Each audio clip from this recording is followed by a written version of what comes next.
Assalamualaikum warahmatullahi wabarakatuh. Perkenalkan, nama saya Gary Tasakoseta, MPM 25731003. Yang saya hormati dosen pengampu mata perkuliahan Bahasa Indonesia, Pak Dr. Asnawi SPD MPD. Baiklah, saya mulai hasil presentasi saya yang berjudul berbicara dalam situasi. Oke, saya jelasin. Slide pertama yaitu konsep dasar berbicara. Apa itu konsep dasar berbicara? Bicara bukan sekedar menyampaikan kata-kata, tapi menyesuaikan diri kita dengan konteks yang apa yang kita sampaikan ke audiens. Apa tujuan yang kita sampaikan ke audiens itu kita harus paham. Apa yang materi kita tuh harus paham kita sampaikan ke audiens tersebut, supaya audiens paham yang apa kita sampaikan dan apa yang kita berbicarakan, supaya audiens paham tentang apa materi yang kita sampaikan tersebut. Dan bawaan kita nggak boleh kaku dalam penyampaian, dalam konteks penyampaian berbicara di depan audiens. Oke, slide selanjutnya yaitu situasi informal. Situasi informal itu ada ciri-ciri dan contohnya juga. Yang pertama ada bahasa sehari-hari, boleh memakai kata daerah atau singkatan. Maksudnya tuh kita memakai berbicara dari keterampilan kita dalam bahasa sehari-hari kita kepada teman, kepada kerabat, kepada orang asing, kepada orang banyak. Kita menyampaikan berbicara kita tuh dengan santai dan rileks. Selanjutnya ada nada suara santai, sering di sela humor atau ekspresi spontan. Maksudnya tuh nada suara kita kepada audiens kita sampaikan dengan rileks, dengan nada yang bagus dan jelas, supaya audiens tuh paham apa yang kita sampaikan. Oke, yang ketiga yaitu tidak terlalu memperhatikan struktur kalimat baku. Yang keempatnya, jarak fisik dan sikap tubuh lebih rileks. Maksudnya tubuh kita rileks untuk menyampaikan sesuatu materi yang kita sampaikan kepada audiens, supaya audiens menilai bahwa kita menyampaikan materi tersebut dengan rileksnya, dengan santainya kita menyampaikan materi kita kepada audiens tersebut. Slide selanjutnya yaitu ada situasi formal. Ada ciri-ciri dan contoh penggunaannya. Yang pertama ada menggunakan bahasa baku dan struktur kalimat yang lengkap. Maksudnya kita menyampaikan keterampilan berbicara kita tuh dengan kosakata yang lengkap, supaya audiens tahu apa yang kita sampaikan dalam sebuah materi yang kita sampaikan tersebut kepada audiens. Yang kedua, nada suara terkendali, intonasi jelas dan terukur. Maksudnya nada kita, suara kita dengan terkendali dengan lancar, supaya audiens tahu apa yang kita sampaikan, suara kita jelas, intonasi kita jelas yang kita sampaikan kepada audiens, dan terukurnya materi yang kita akan sampaikan kepada audiens tersebut. Yang ketiga, mengikuti tata urutan. Yang pertama ada pembukaan, isi, dan penutup. Ketiga komponen itu sangat penting dalam keterampilan berbicara. Selanjutnya ada sikap tubuh tegap dan kontak mata terjaga, minim gesto berlebihan.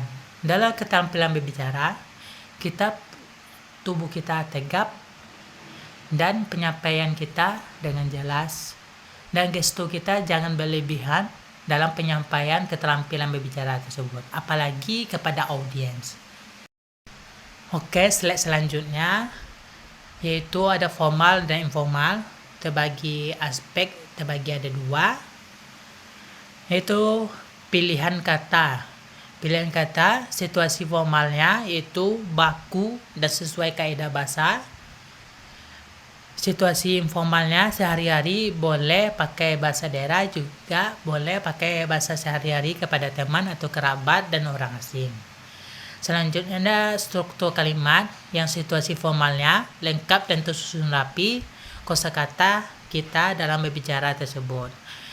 Yang situasi informalnya bebas, sering, tidak lengkap. Itu maksudnya kosakata kita kurang lengkap kepada audiens maupun pembicaraan. Nada dan intonasi. Situasi formalnya terkendali dan terukur. Selanjutnya ada situasi informal, yaitu spontan dan ekspresif. Yang selanjutnya ada sikap tubuh. Situasi formal, tegap dan formal. Maksudnya tuh kita menyampaikan keterampilan berbicara kita dengan sikap tegap, postur tubuh kita, dan sebagai pembicara kita santai dan formal kepada audiens. Dan situasi informalnya kita rileks dan santai. Rileks santai itu maksudnya kita rileks menyampaikan materi kita kepada audiens dan bawaan kita santai, jangan kaku kepada audiens. Selanjutnya ada contoh situasi formal, ada presentasi, wawancara, sidang. Yang situasi informalnya mengobrol, diskusi santai kepada teman, kerabat, dan kepada orang asing. Slide selanjutnya yaitu ada 4 faktor penentu. Yang pertama, siapa lawan bicara, yaitu audiens.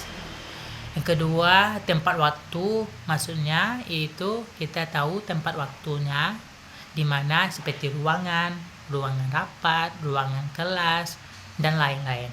Ketiga, ada tujuan bicara, kita paham dan tahu apa tujuan bicara kita kepada audiens. Yang keempat tuh ada norma sosial. Norma sosial tuh kita menyampaikan keterampilan berbicara kita tuh kepada audiens tentang adat dan budaya-budaya lainnya. Selanjutnya yaitu strategi adaptasi. Ada 4 langkah praktis sebelum kita berbicara. Yang pertama, amati konteks lebih dahulu.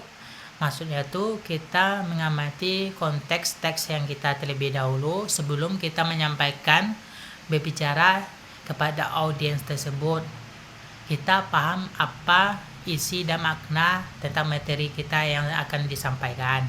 Yang kedua, ada sesuai register bahasa, maksudnya pilih kosakata dengan baik dan struktur dan teraturnya supaya audiens paham apa yang kita sampaikan ke dalam teks tersebut pada materi yang kita sampaikan. Yang ketiga yaitu latihan fleksibel nada. Maksudnya kita melatih nada kita supaya nada kita stabil menyampaikan teks atau materi kita kepada audiens. Yang keempat, evaluasi dan minta masukan. Sesudah kita menyampaikan hasil berbicara kita atau teks yang materi yang kita sampaikan, kita perlu memberi audiens memberi masukan kepada kita, maupun kesalahan kita berbicara atau menanya kita bagaimana kita pandai berbicara di depan umum. Oke, slide selanjutnya. Kesalahan umum dalam berbicara itu terbagi ada 2. Yang pertama, sebaiknya dilakukan yaitu mengamati situasi sebelum menentukan gaya bicara. Yang kedua, menggunakan bahasa baku di forum resmi seperti pidato, forum rapat, atau di kelas bisa juga yaitu presentasi. Yang ketiga yaitu menjaga kontak mata dan postur yang sesuai. Kita menjaga postur kita dan berbicara kita, nada kita sesuai dengan apa yang konteks yang kita akan sampaikan dan tidak boleh berlebihan. Selanjutnya, berlatih sebelum tampil di depan umum. Itu maksudnya kita berlatih sebelum tampil di depan umum. Kita tidak boleh gugup, tidak boleh grogi, supaya yang kita tampilkan, yang apa kita sampaikan, yang apa yang kita bicarakan di depan umum itu jelas dan dipahami oleh audiens. Selanjutnya yaitu sebaik dihindari, yaitu pertama memakai bahasa gaul di forum resmi dan wawancara. Kita tidak boleh semenak-menaknya memakai bahasa kita seperti kau dan bahasa lainnya yang tidak sopan. Itu bisa mengakibatkan audiens tidak suka yang kita akan sampaikan tersebut. Dikarenakan perilaku atau etika kita sampaikan kepada audiens tersebut. Selanjutnya, yang kedua yaitu berbicara terlalu kaku saat di situasi sebenarnya santai. Yang ketiga ada mengabaikan reaksi dan bahasa tubuh pendengar. Selanjutnya, yaitu terlalu fokus pada teks hingga lupa makna pesan. Maksudnya, kita terlalu fokus sekali kepada teks dan lupa apa yang makna dan pesan yang kita sampaikan kepada audiens. Karena kita terlalu fokus kepada teks dan saking fokusnya kepada teks, kita lupa apa yang sampaikan pesan dan makna penting dalam materi yang kita sampaikan tersebut. Itulah hasil presentasi saya yang berjudul berbicara dalam situasi. Semoga apa yang saya sampaikan manfaat bagi kita semuanya, dan terima kasih yang sudah nonton sampai habis. Kalau ada kata-kata kurang enak mohon dimaafkan. Sekian dari saya. Assalamualaikum warahmatullahi wabarakatuh.